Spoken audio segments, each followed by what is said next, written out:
Alhamdulillah wassalatu wassalamu ala Rasulillah wa ala alihi wa sahbihi wa man walah wala hawla wala quwwata illa billah.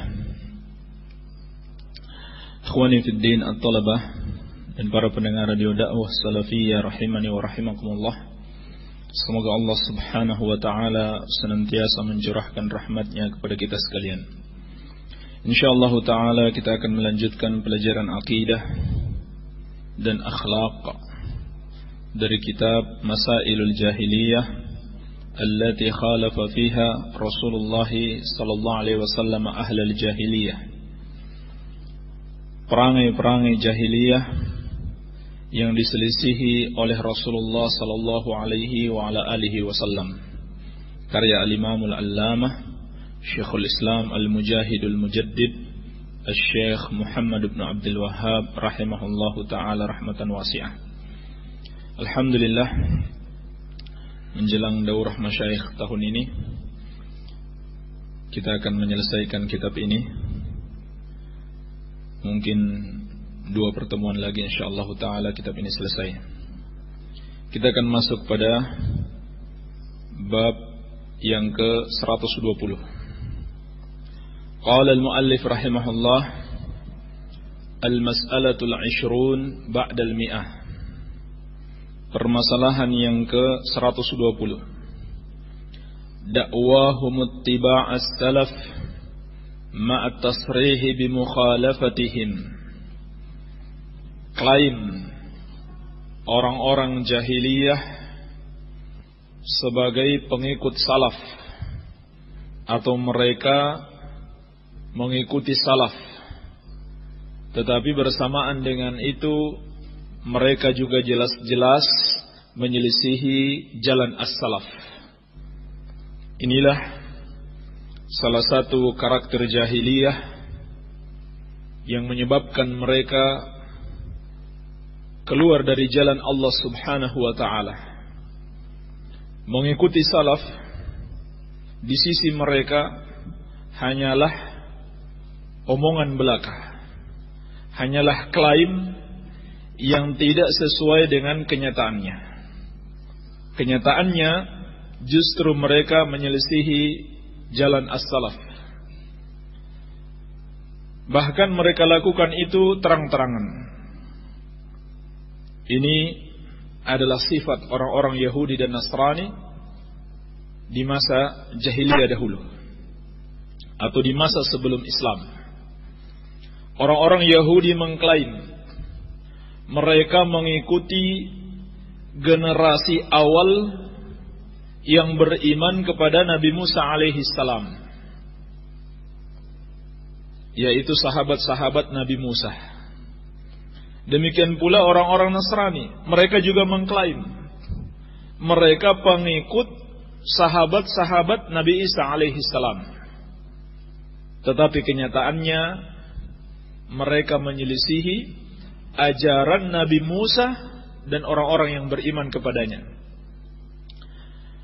Demikian pula orang-orang Nasrani jauh berbeda dengan Nabi Isa alaihi salam dan pengikut-pengikutnya yang sejati.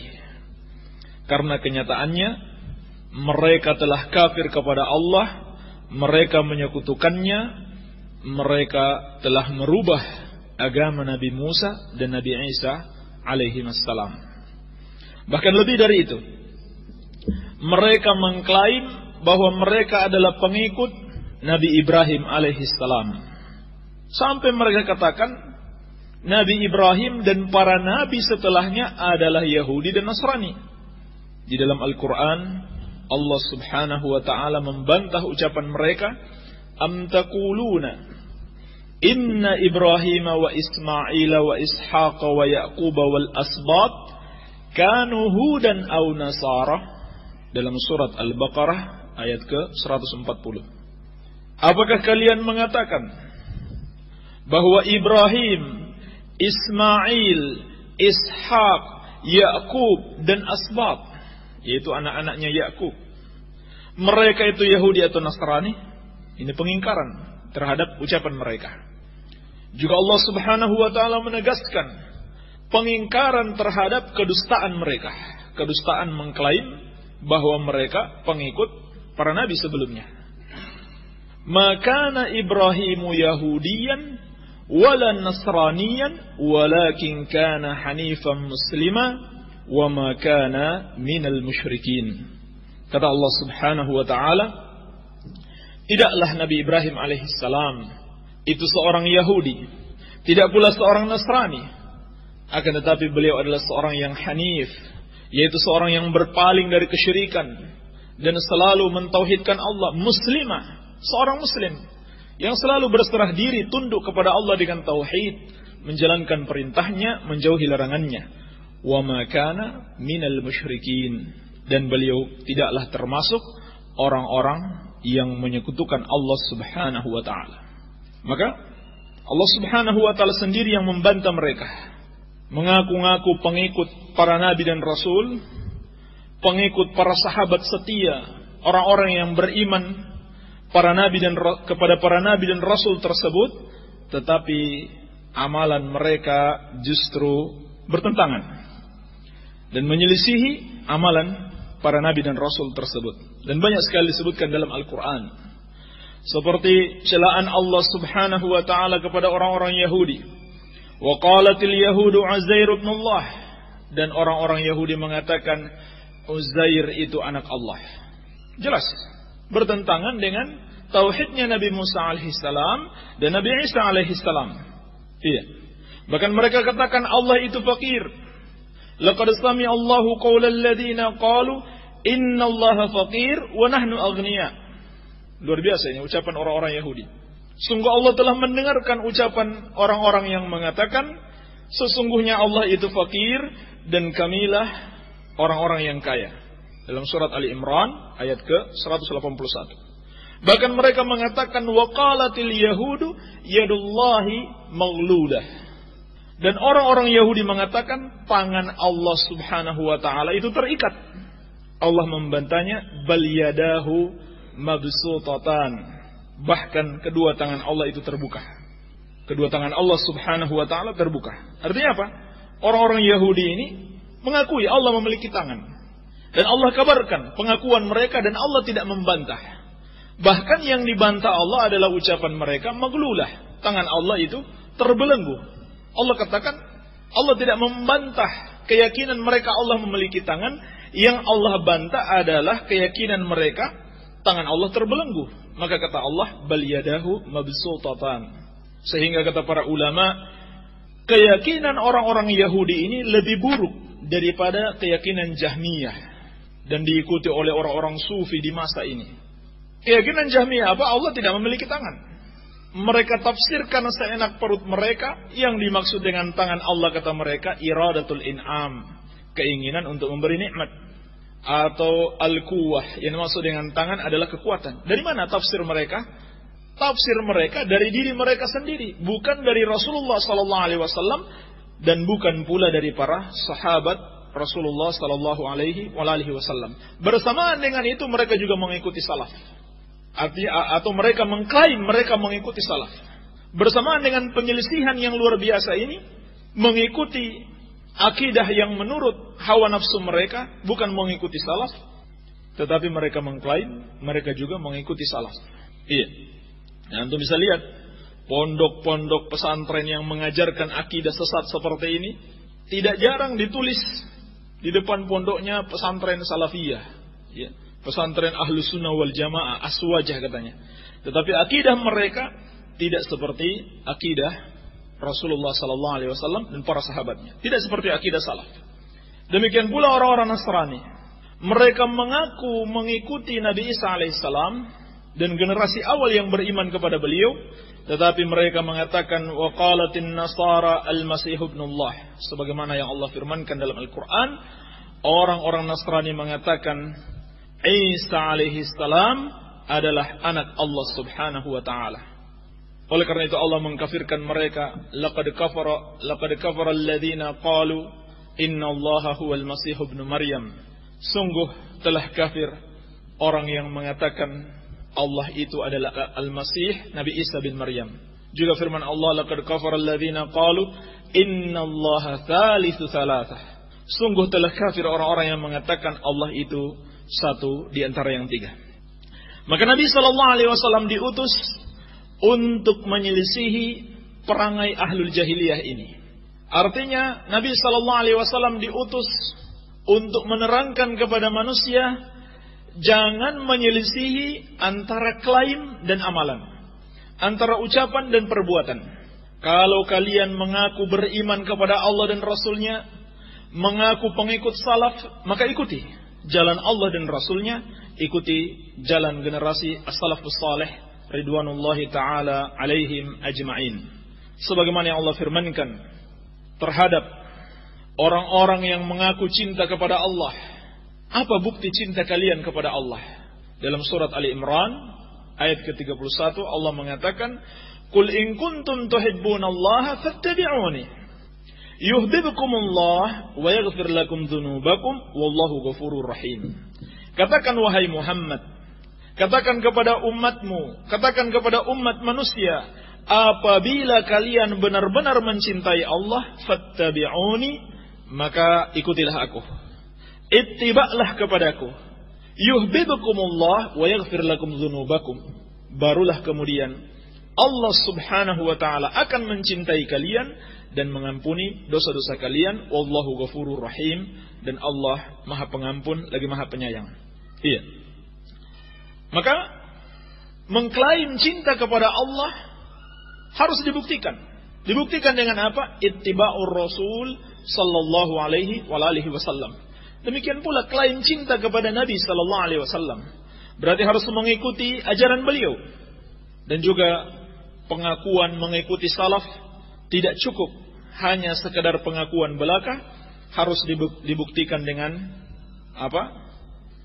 Meneladani as-salafus salih. Dan tidak boleh memilih-milih di dalam meneladani as-salafus salih. Harus diikuti keseluruhannya. Jangan cuma akhlaknya saja diikuti. Jangan cuma mengikuti akhlak Rasul sallallahu alaihi wasallam. Bahkan seluruh kaum muslimin sepakat tidak ada yang melebihi akhlak Rasul sallallahu alaihi wasallam dalam kemuliaan. Sehingga Allah Subhanahu wa taala mengatakan, "Laqad kana lakum fi Rasulillah uswatun hasanah." Sungguh telah ada pada diri kalian, telah ada bagi kalian pada diri Rasulullah sallallahu alaihi wasallam itu teladan yang baik. Sebagian orang memahami teladan yang baik di situ hanyalah dalam masalah akhlak dengan manusia, hanyalah dalam masalah bergaul dengan masyarakat, dengan tetangga, dengan keluarga. Justru yang lebih penting untuk diteladani adalah bagaimana hubungan Rasulullah sallallahu alaihi wasallam dengan Allah Subhanahu wa taala. Bagaimana akidah beliau? Bagaimana ibadah beliau?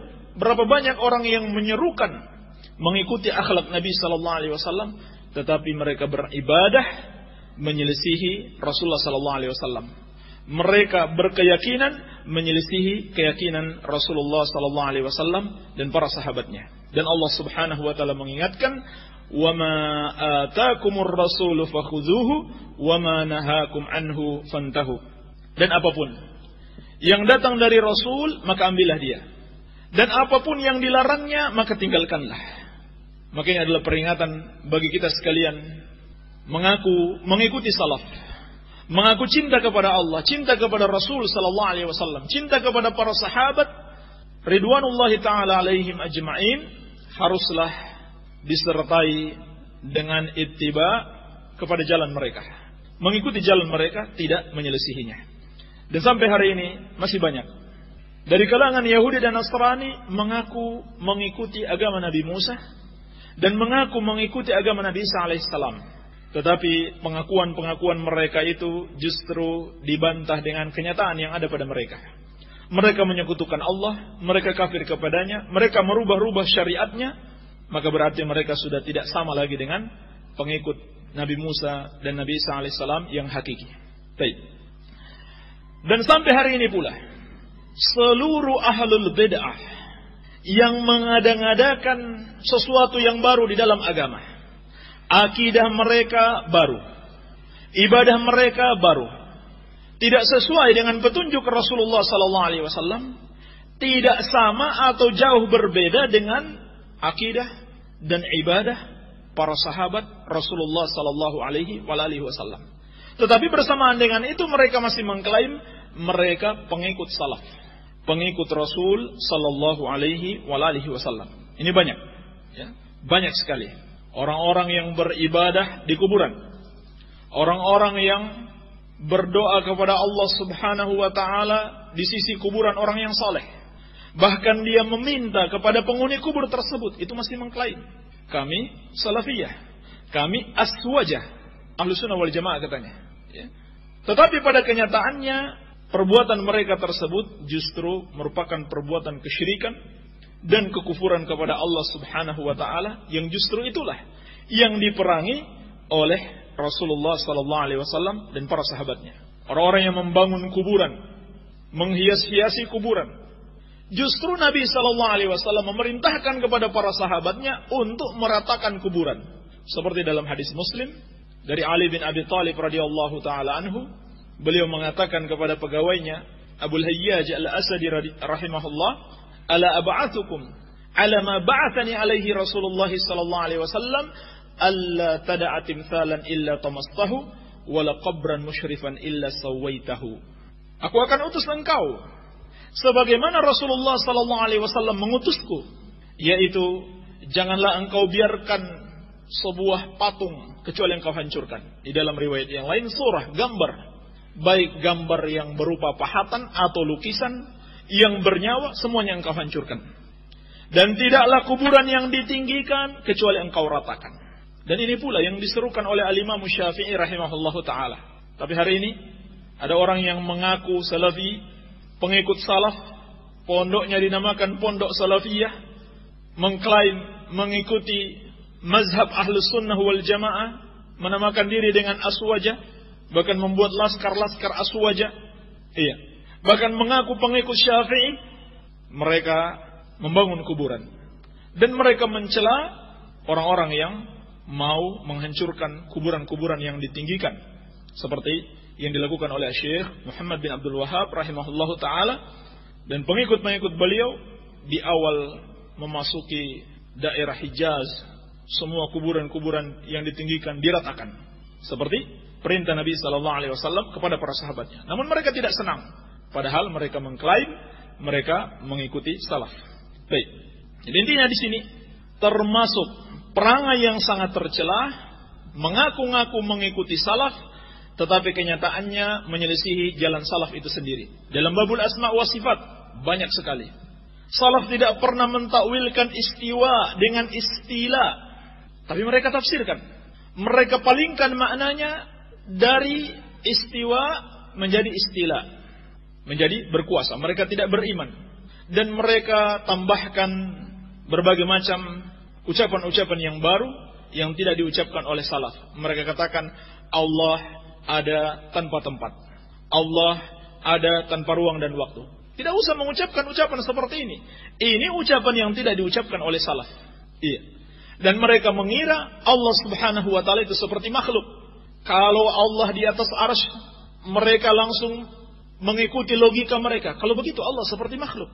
Kalau kita menetapkan Allah di atas arsy, kalau begitu Allah seperti makhluk yang juga berada di atas satu benda, berada di atas lantai, berada di atas kasur. Dan makhluk ketika dia berada di satu benda, dia membutuhkan benda itu. Kalau begitu kita samakan dengan Allah dengan makhluk yang membutuhkan arsy. Padahal laisa kamitslihi syai'un wa huwas samiul basir. Tingginya Allah di atas arsy, bukanlah Allah membutuhkan arsy tersebut. Siapa yang mengatakan kepadamu kalau kita menetapkan Allah di atas arsy berarti kita samakan Allah dengan makhluk? Berarti kita katakan Allah butuh kepada arsy? Tidak sama sekali. Allah sendiri telah mengabarkan Ar-Rahman 'alal arsy istawa. Allah yang Maha Penyayang istiwa di atas arsy. Kita yakini Allah di atas arsy, tetapi di atas arsy-Nya Allah, istiwanya Allah tidak sama dengan istiwanya makhluk. Bahkan arsy dialah yang butuh kepada Allah Subhanahu wa taala. Demikian pula yang perlu kita ingatkan, banyak orang alhamdulillah dia sudah mengikuti salaf, tetapi hanya dalam akidahnya. Akidahnya alhamdulillah akidah salafiyah. Demikian pula ibadahnya alhamdulillah mengikuti sunnah Rasulullah sallallahu alaihi wasallam. Tetapi akhlaknya sungguh jauh dari salaf. bagaimana sikapnya kepada masyarakatnya, bagaimana sikapnya kepada tetangganya, bagaimana sikapnya terhadap istri-istrinya. Nabi sallallahu alaihi wasallam telah mengingatkan, khairukum li ahli wa ana khairukum li ahli. Sebaik-baik kalian adalah orang yang paling baik terhadap istrinya, dan aku adalah orang yang paling baik terhadap istriku.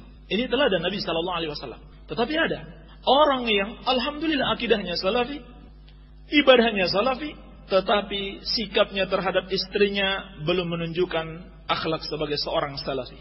Sikapnya terhadap tetangganya belum menunjukkan akhlak sebagai seorang salafi.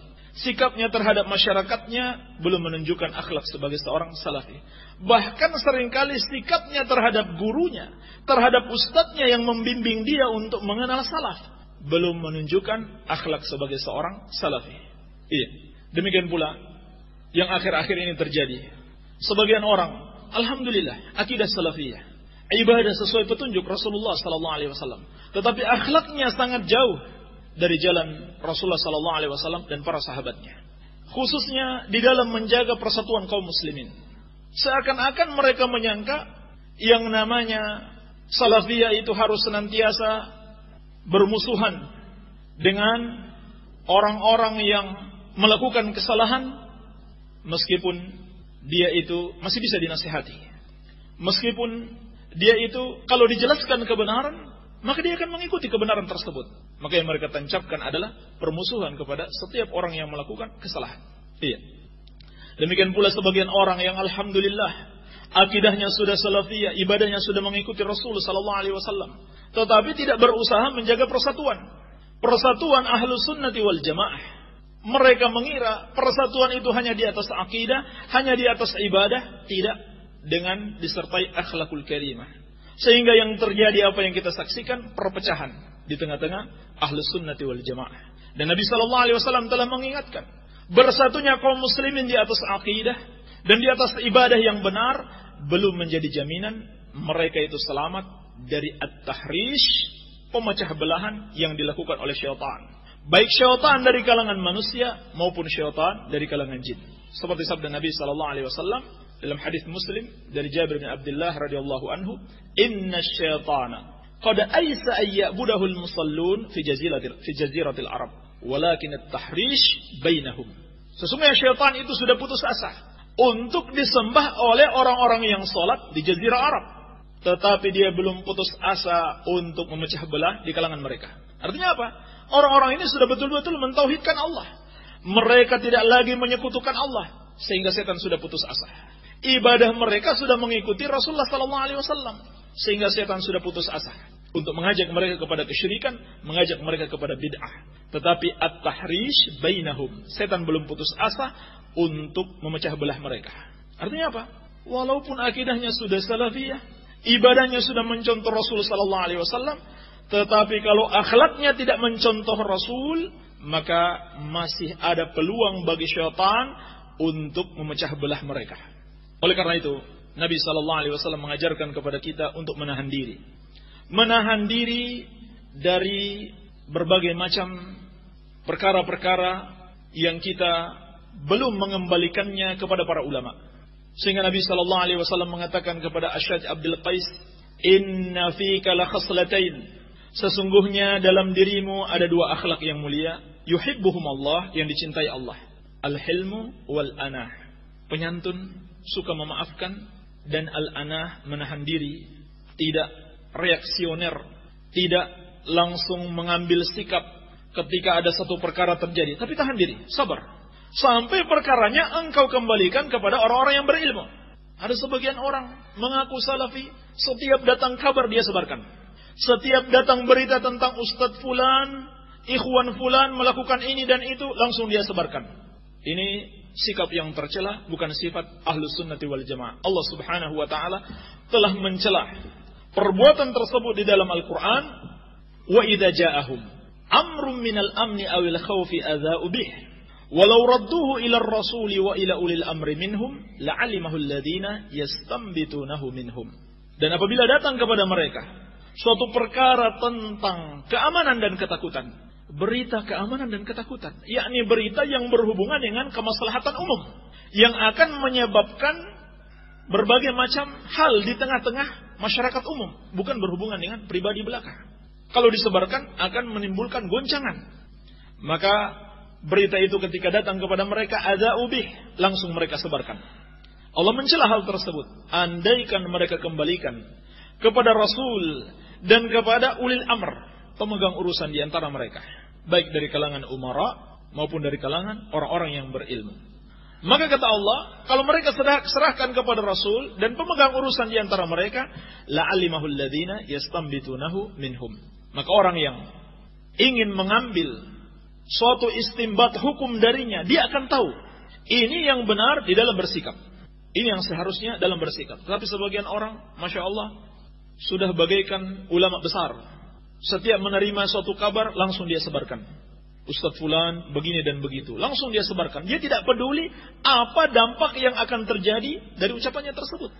Melampaui para ulama. Ulama belum berkata apa-apa, dia sudah dahuluan berkata, hati-hati dengan Ustadz Fulan, hati-hati dengan Fulan dan Fulana, dia begini dan begitu. Dia tidak kembalikan urusannya kepada para ulama Ahlus Sunnati wal Jamaah. Baik. Maka kita diingatkan oleh Syekh, ini adalah sifat Ahlul Jahiliyah yang harus kita hindari. Bersamaan dengan itu, Ahlul Jahiliyah pun berusaha bagaimana agar manusia terhalangi dari jalan Allah Subhanahu wa taala. Sebagaimana dalam permasalahan berikutnya. Qala al-muallif rahimahullah, al-mas'alatul hadiyatu wal 20 ba'da al-mi'ah. Permasalahan yang ke-121. Sadduhum an sabilillah man amana bih. Mereka menghalangi manusia dari jalan Allah, padahal manusia tersebut telah beriman kepada Allah Subhanahu wa taala. Ini sifat Ahlul Jahiliyah yang telah Allah cela di dalam Al-Qur'an, di dalam banyak ayatnya. Seperti firman Allah, yas'alunaka 'anil syahril haram qitalin fihi qul qitalun fihi kabirun wa saddun 'an sabilillahi wa kufrun bihi wal masjidil haram wa ikhraju ahlihi akbaru 'indallah. Dalam surat Al-Baqarah ayat ke-217.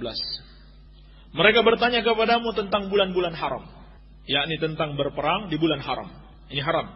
Tetapi kata Allah, katakan kepada mereka, berperang di bulan-bulan haram tersebut adalah dosa besar.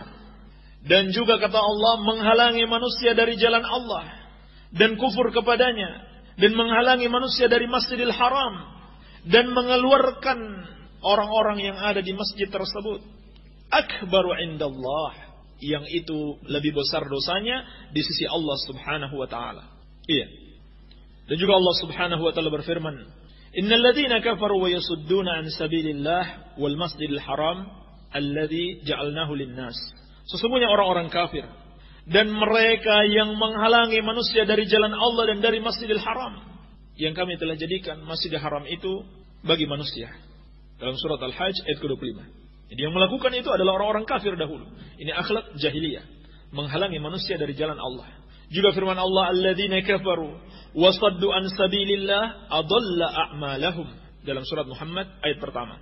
Orang-orang yang kafir dan menghalangi manusia dari jalan Allah, Allah menghapuskan atau Allah menyesatkan amalan-amalan mereka.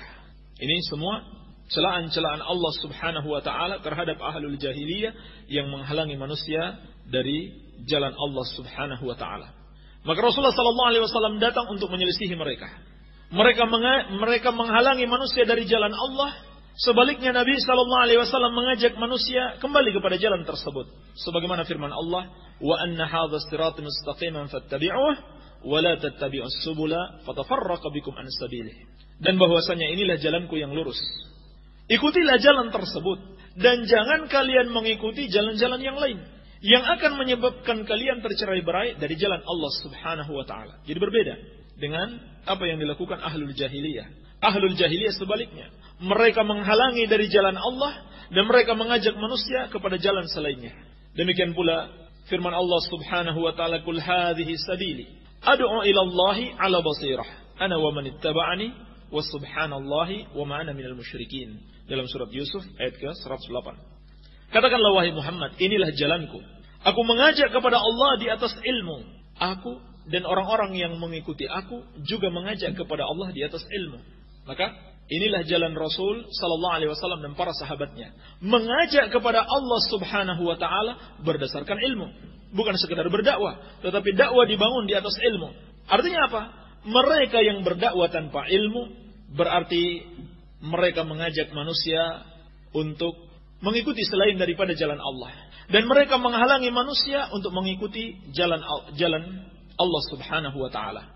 Dan ini masih terus dilakukan oleh kaum musyrikin, oleh orang-orang Yahudi dan Nasrani di zaman ini. Masih terus mereka lakukan.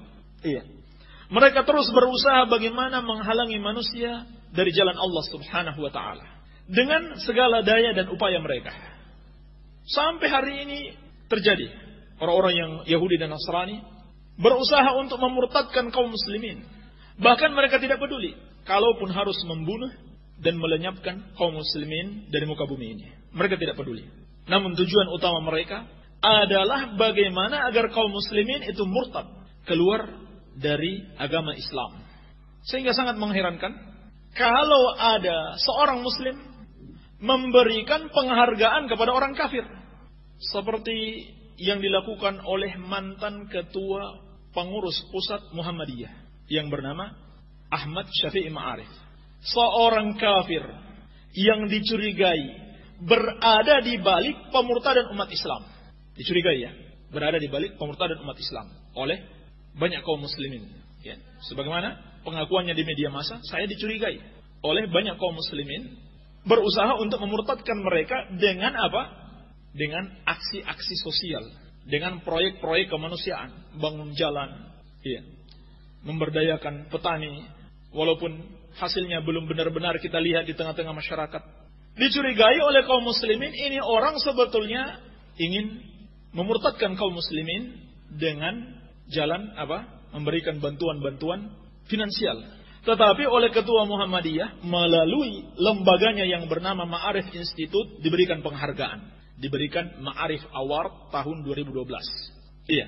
Maka ini sebagai nasihat kepada beliau, kepada Ahmad Syafi'i Ma'arif, mantan ketua Muhammadiyah, dan juga sebagai nasihat kepada orang-orang Muhammadiyah secara keseluruhan, bahwa kalian telah gagal membina dan mendidik anggota-anggota kalian untuk beriman kepada Allah Subhanahu wa taala dengan benar.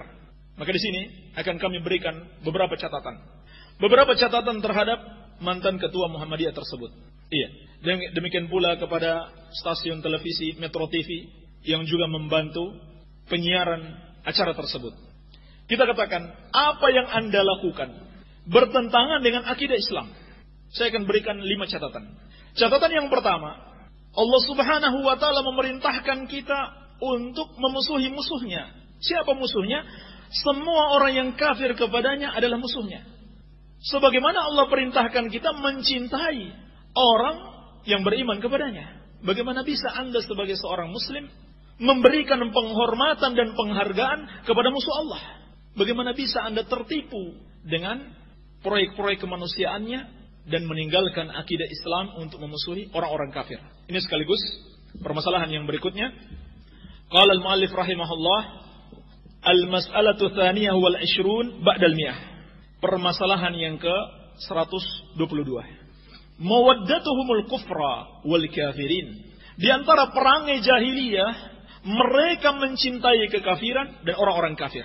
Di dalam nuskha yang lain, mawaddatuhum likufrin man aman, mencintai kekafiran dan mencintai orang yang beriman dengan kekafiran tersebut dan tidak beriman kepada Allah Subhanahu wa taala. Ini catatan yang pertama, bahwa apa yang Anda lakukan tersebut adalah perangai jahiliyah yang Allah Subhanahu wa taala telah larang dalam Al-Qur'an.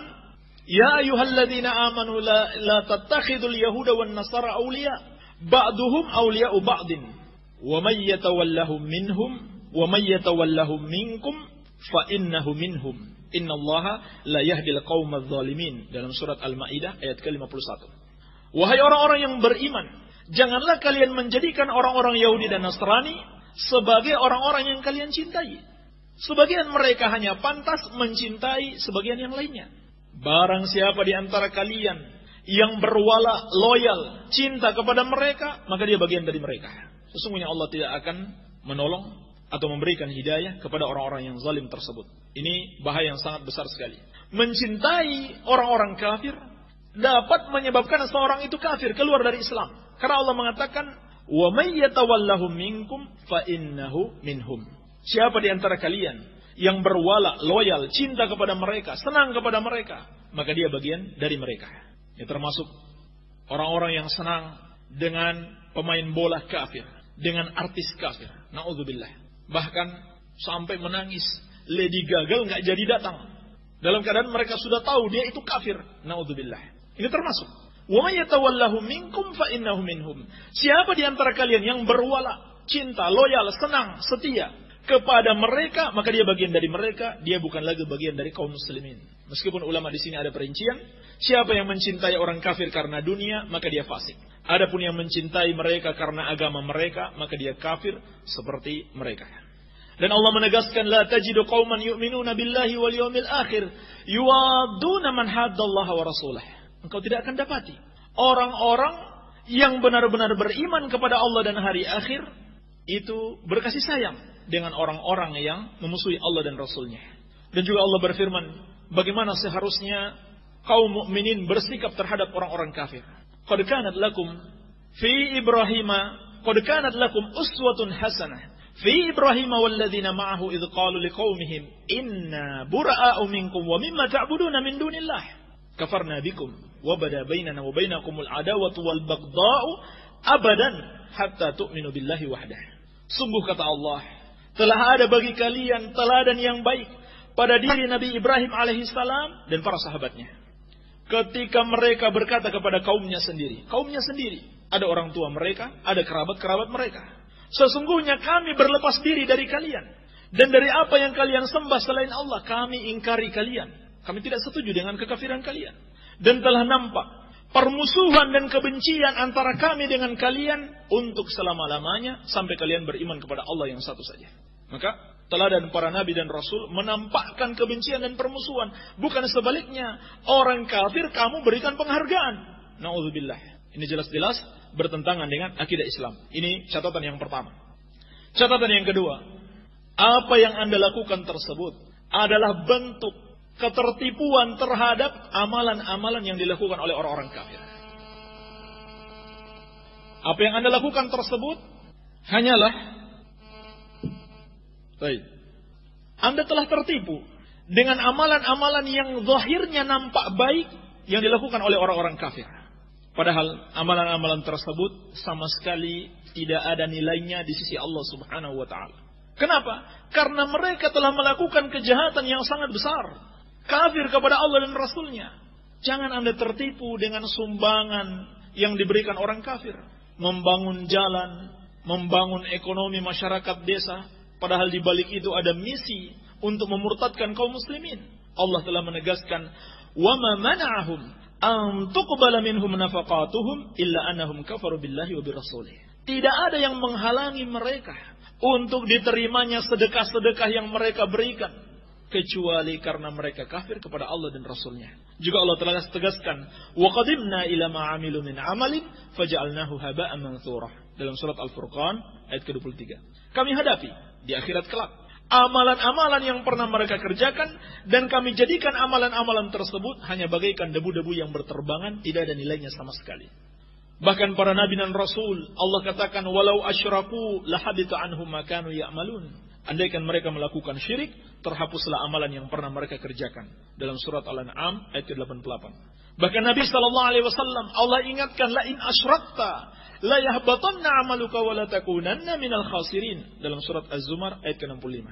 Kalau kamu menyekutukan Allah, maka akan terhapus amalanmu dan kamu termasuk orang-orang yang merugi. Ini catatan kedua. Catatan yang ketiga, nasihat kita kepada mantan ketua Muhammadiyah Ahmad Syafi'i Ma'arif, demikian pula kepada stasiun televisi Metro TV, dan juga kepada pengikut-pengikut mereka yang setuju dengan acara tersebut. Kita katakan bahwasannya akidah Ahlus Sunnati wal Jamaah mengajarkan kepada kita bahwa orang-orang Yahudi dan Nasrani itu tidak akan pernah berhenti menyesatkan kita. Mereka akan terus berusaha membuat kaum muslimin itu murtad keluar dari agama Islam. Maka jangan Anda tertipu dengan proyek-proyek kemanusiaan dan sosial yang mereka adakan di tengah-tengah kaum muslimin. Apakah itu berupa pendidikan, membagikan sembako, membagikan hewan-hewan ternak, jangan Anda tertipu. Sebab Allah Subhanahu wa taala sudah mengabarkan kepada kita, "Walan tarda ankal yahudu walan nasara hatta tattabi'a millatahum." Orang-orang Yahudi dan Nasrani tidak akan pernah ridho kepadamu sampai kamu mengikuti agama mereka. Qul inna hudallahi huwal huda. Katakan, sesungguhnya petunjuk Allah itulah petunjuk. Wala in ittaba'ta ahwa'ahum ba'da alladhi ja'aka minal ilmi ma laka minallahi min waliyyin wala nasir. Andaikan kamu mengikuti mereka setelah datang kepadamu ilmu yang jelas dari Allah Subhanahu wa taala, maka engkau tidak akan memiliki penolong dan seorang wali pun, yakni Allah tidak lagi mencintaimu dan Allah tidak akan menolongmu. Dalam surat Al-Baqarah ayat ke-120. Dan Allah Subhanahu wa taala juga mengabarkan, "Wala yazaluna yuqatilunakum hatta yaruddukum an dinikum in istata'u." Dan mereka itu tidak henti-hentinya berusaha memerangi kalian. "Wala yazaluna yuqatilunakum hatta yaruddukum an dinikum in istata'u." Sampai kalian murtad dari agama kalian semampu mereka. Artinya apa? Mereka akan terus berusaha sekuat tenaga. Kenapa Anda begitu mudah tertipu dengan sumbangan-sumbangan, sedekah-sedekah, pendidikan gratis yang mereka berikan kepada kaum muslimin? Dalam keadaan Allah Subhanahu wa taala sudah mengabarkan, mereka akan terus berusaha memurtadkan kaum muslimin.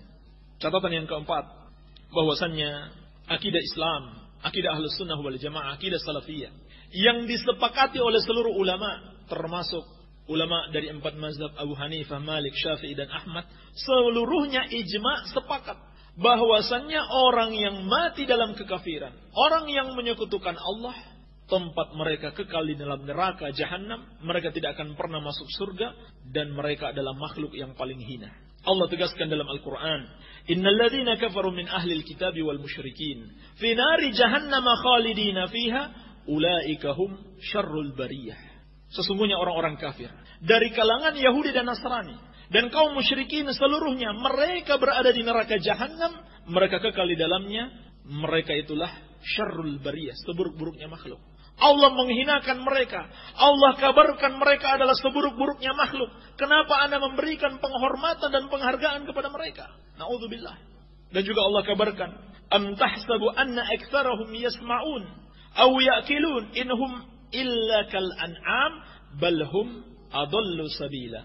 Kata Allah, apakah engkau menyangka bahwa kebanyakan orang-orang kafir itu mendengarkan dan memahami? Kata Allah, "Inhum illa kal an'am." Tidaklah mereka itu kecuali seperti binatang ternak, balhum adallu sabila. Bahkan mereka lebih sesat daripada binatang ternak. Allah hinakan mereka lebih hina daripada binatang ternak, sementara sebagian orang yang mengaku muslim memuliakan mereka, memberikan penghargaan kepada mereka, bahkan diliput di media massa dan disebarkan. Naudzubillah. Juga Allah Subhanahu wa taala menegaskan, "Innahum may yusyrik billah faqad harramallahu alaihi al-jannah wa ma'wahu an-nar wa ma lidh-dhalimin min ansar." Dalam surat Al-Maidah ayat ke-72. Sesungguhnya orang-orang yang menyekutukan Allah, Allah haramkan surga atasnya, neraka adalah tempatnya, dan tidak ada satupun yang mampu menolong orang-orang zalim tersebut. Bagaimana bisa orang yang Allah hinakan di dunia dan akhirat kemudian diberikan penghargaan oleh seorang muslim? Catatan yang kelima yang terakhir, sesungguhnya Al-Quran yang mulia, kitab suci yang kita percayai, tidak mengandung kebatilan sedikit pun. Telah mengabarkan kepada kita bahwa para romo, para pendeta Nasrani adalah pemakan harta manusia dengan cara yang batil. Mengemis, mencari bantuan-bantuan yang katanya untuk masyarakat, tetapi dimakan oleh mereka. Ini terjadi pada sebagian mereka. Dan hal itu sudah dikabarkan di dalam Al-Quranul Karim. Allah Subhanahu wa taala berfirman, "Ya ayyuhalladzina amanu inna katsiran minal ahbari war-ruhbani la ya'kuluna amwalan nasi bil batil wa yasudduna an sabilillah." Surat At-Taubah ayat ke-34. Wahai orang-orang yang beriman, sesungguhnya kebanyakan daripada rahib-rahib Yahudi dan para pendeta dan romo-romo Nasrani, sungguh mereka benar-benar memakan harta manusia dengan cara yang batil. Dan mereka menghalangi manusia dari jalan Allah Subhanahu wa ta'ala. Ini kabar dari Al-Quran. Kenapa Anda begitu lekas percaya? Ini orang meminta bantuan-bantuan dari kedutaan-kedutaan asing, dari LSM asing. Anda begitu percaya uang itu diberikan kepada kaum muslimin. Dalam keadaan Anda telah tahu Allah mengabarkan mereka itu pemakan harta manusia dengan cara yang batil. Bahkan tidak segan-segan mereka berani memalsu kitab Allah untuk memakan harta manusia dengan cara yang batil. Sebagaimana yang Allah kabarkan, فَوَيْلٌ لِلَّذِينَ يَكْتُبُونَ الْكِتَابَ بِأَيْدِيهِمْ ثُمَّ يَقُولُونَ هَذَا مِنْ عِنْدِ اللَّهِ لِيَشْتَرُوا بِهِ ثَمَنًا قَلِيلًا فَوَيْلٌ لَهُمْ مِمَّا كَسَبَتْ أَيْدِيهِمْ وَوَيْلَهُمْ مِمَّا يَكْسِبُونَ. Dalam surat Al-Baqarah ayat ke-79.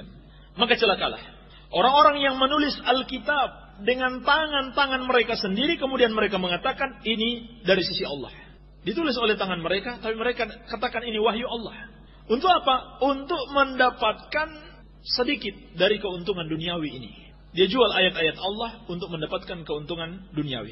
Maka kecelakaanlah bagi mereka akibat apa yang ditulis oleh tangan-tangan mereka, dan celakalah mereka akibat cara mereka meraup keuntungan tersebut dengan cara yang batil seperti itu. Ini yang terjadi, yang Allah kabarkan kepada kita.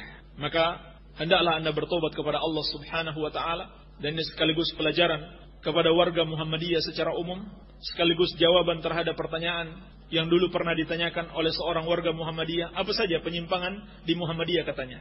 Dia bertanya, dia ingin bertobat.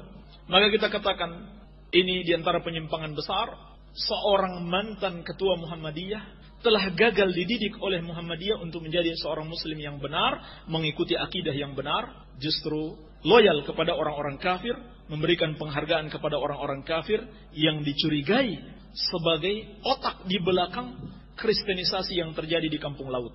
Kristenisasi yang terjadi di Cilacap. Iya. Jangan Anda lekas percaya. Silahkan Anda datang langsung ke Kampung Laut. Silahkan Anda datang langsung ke Cilacap. Sudah berapa banyak kaum muslimin yang dimurtadkan. Dari tahun 70-an, 80-an sampai hari ini.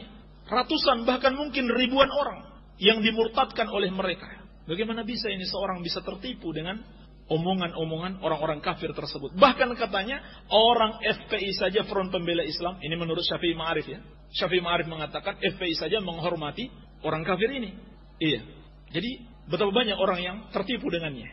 Dan itu karena mereka meninggalkan akidah Islam yang benar, tidak lagi mempelajari Al-Quran wa Sunnah, tidak lagi mempelajari akidah yang benar dari sumbernya yang benar, sehingga mereka tersesat. Baik. Semoga ada manfaatnya bagi kita dan bagi mereka, dan semoga Allah Subhanahu wa taala memberikan hidayah kepada mereka. Ada pertanyaan? Assalamualaikum. Waalaikumsalam. Ustaz, apakah puasa di bulan Rajab termasuk puasa sunnah? Terima kasih. Pertanyaan yang semisal, Ustaz, ana mau tanya dan ana mohon kasih tahu apakah ada dalil khusus dan sahih tentang saum Rajab. Dari Dedi Panjalu. Pertanyaan yang semisal pertanyaan yang ketiga, atau yang ketiga ini lebih tepat disebut pernyataan. Dia mengatakan Rajab bulan penuh hikmah, sementara golongan Anda membid'ahkan memperingatinya. Di mana rasa kecintaan Anda kepada Rasul sallallahu alaihi wasallam? Anda pasti tahu Isra Mi'raj mukjizat untuk Rasul beserta umat. Ketika dibid'ahkan sekelompok golongan di sini, jati diri aku sebagai muslim merasa terusik. Di mana rasa cinta Anda kepada Rasul? Padahal yang berdakwah di dalam mensyukuri Isra Mi'raj, membaca Al-Quran dan merupakan pengingat dan wasiat dari Nabi sallallahu alaihi wasallam. Anda melarang, aku yakin Anda mengimami Islam dan tidak mendalami kalimat la ilaha illallah Muhammad Rasulullah. Sabda Nabi, bila ada golongan melarang berwasiatan sesama muslim, itu bukan termasuk umatku. Dan Allah bersabda, bila hamba-hambaku iman, maka cintailah Rasul yang diutus kepadamu. Baik. Ini 3 pertanyaan atau 1 pernyataan yang semisal tentang masalah bulan Rajab. Pertama kita katakan, tidak ada dalil yang sahih menjelaskan kepada kita puasa khusus di bulan Rajab. Tidak ada. Seperti misalkan hari pertama atau ke hari kedua di bulan Rajab. Tidak pula hari ke-15 atau hari ke-30, tidak ada. Dan Al-Hafidh Ibnu Rajab atau Ibnu Hajar, seorang ulama besar dalam mazhab Syafi'i. Al-Hafidh Ibnu Hajar Al-Asqalani Asy-Syafi'i rahimahullah. Beliau telah menulis buku khusus di dalam menjelaskan kepalsuan dan kelemahan hadis-hadis tentang puasa di bulan Rajab, yang beliau beri judul Tabyinul Ajab Bima Warada fi Fadli Rajab, menjelaskan keanehan atau hal yang sangat aneh yang mengherankan tentang hadis-hadis keutamaan bulan Rajab. Ada yang sahih yang beliau jelaskan, tetapi yang berhubungan dengan puasa semuanya lemah dan palsu. Demikian pula Al-Hafidz Ibnu Rajab Al-Hambali dari ulama Hanabilah. Yang kalau yang tadi dari Syafi'iyah, sekarang dari Hanabilah. Dalam kitabnya Lataiful Ma'arif telah menjelaskan berbagai macam penyimpangan di dalam bulan Rajab berdasarkan hadis-hadis palsu, diantaranya menetapkan puasa khusus. Tidak ada satu hadis sahih pun sebagaimana dijelaskan para ulama yang menjelaskan puasa khusus di bulan Rajab.